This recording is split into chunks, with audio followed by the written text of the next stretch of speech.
Every single time you type something into a search bar, there's a hidden war being fought. It's this constant battle between cybercriminals who are trying to trap you and regulators who are trying to build a kind of digital shield to protect you. So today, let's pull back the curtain on that fight and see what's really at stake. Come on, we've all done it, right? It's basically muscle memory at this point. You search for something, you see that top link, and you just click. You trust it. But that exact trust, that's what's being weaponized against us. Just picture this for a second. You need to check your bank account, so you Google your bank's name and you click that very first result. The page looks perfect, absolutely identical to the real thing. You type in your username, your password, and boom, just like that, you've handed over the keys to your entire account to a criminal. And this isn't some made-up scenario. This is happening every single day. All right, so what do we actually call this threat? It's got a name, and it's a tactic that is so clever because it exploits the very systems that were designed to help us navigate the web. Okay, so here's the official term, SEO poisoning. Now, unlike the phishing scams you might get in a sketchy email, this one is different. It hits us right when our guard is at its lowest, when we're the ones actively searching for something and we just implicitly trust that the search engine is going to guide us to the right place. They are literally poisoning the well of information that we all rely on. And the crazy part is how simple the strategy is.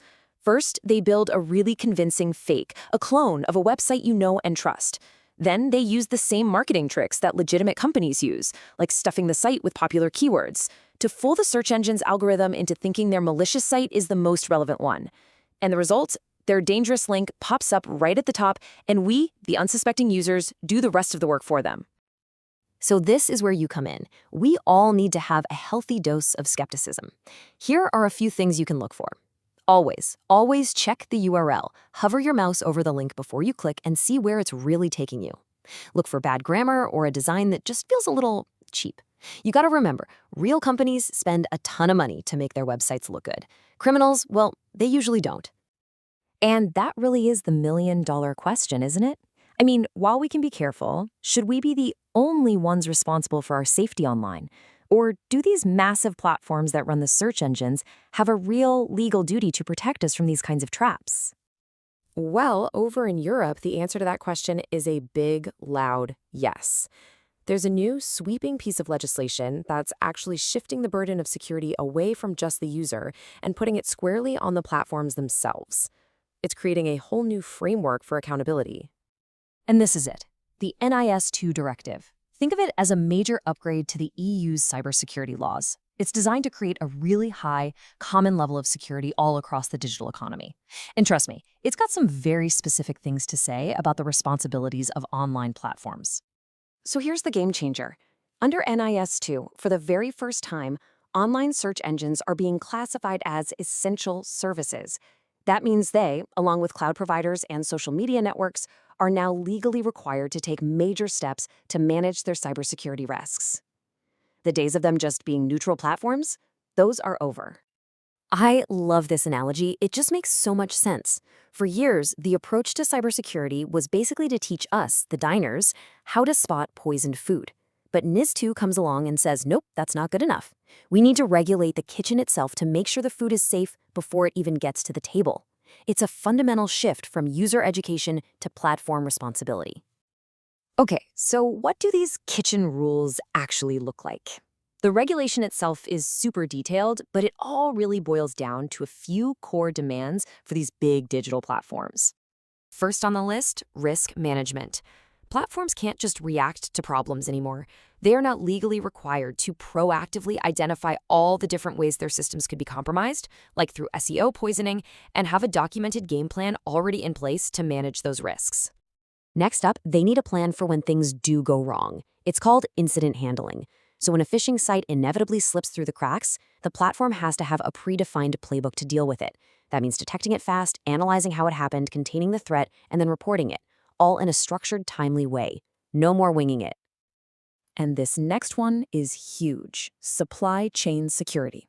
See, a search engine isn't an island. It relies on hundreds of other companies for data, for software, for all kinds of services.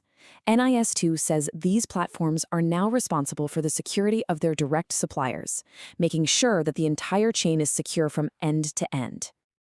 And at the end of the day, it all comes back to the basics. We're talking about basic cyber hygiene, but at the corporate level. NIS2 is mandating that these massive companies have to follow the same fundamental security advice we've all heard a million times. Use strong authentication, keep track of your digital assets, and properly train your staff. They have to practice what they preach. So when you step back and look at the whole picture, you see it's not just one solution. It's really two sides of the same coin. It's a new kind of partnership between us, the informed users, and the newly accountable platforms. And this lays out that partnership perfectly. Our job is on the front lines, being skeptical, checking those URLs, spotting the red flags. Their job, which is now legally required under NIS2, is to build these robust, secure systems behind the scenes. Think of it like a feedback loop. Our caution can stop individual attacks, while their compliance shrinks the entire playing field for criminals in the first place. So yeah, NIS2 is building this incredible, invisible shield to help make the internet safer. But of course, no shield is completely impenetrable.